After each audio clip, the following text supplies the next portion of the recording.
In this video, I'll show you how to create an account with Xfinity. If you find this video useful, please leave a like and subscribe to our channel.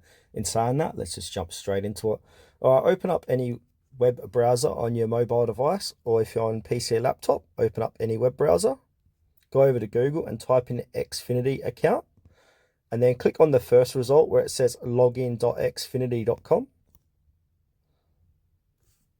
And then you'll be brought to a page that looks like this. So we can't sign in because we haven't signed up yet. So scroll down and click on create a new Xfinity ID.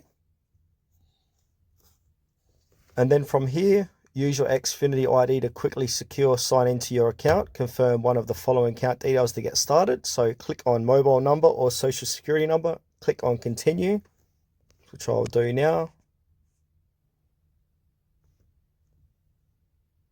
And now put in your phone number, click on continue, and you'll get an automated text message with this phone number with a verification code, which you'll need to enter onto the next step.